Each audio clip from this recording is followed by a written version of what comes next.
ওই গুনে গিলু আর নাই তাই না ওই বেশালটা ওই গাছ হয়ে গেছে চলে না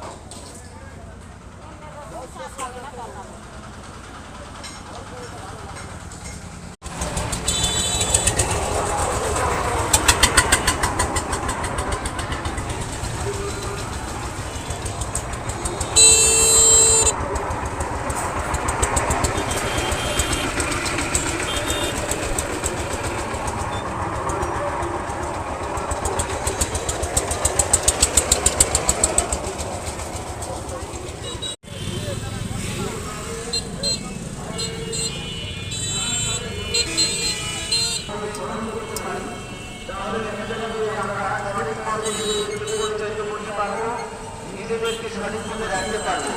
এই জন্য আমি মনে করি যে এরকম সুন্দর একটি আয়োজন আমাদের মা বোনদের ক্ষেত্রে বিরলই বলা যায়। কারণ সারা বছর আমরা যারা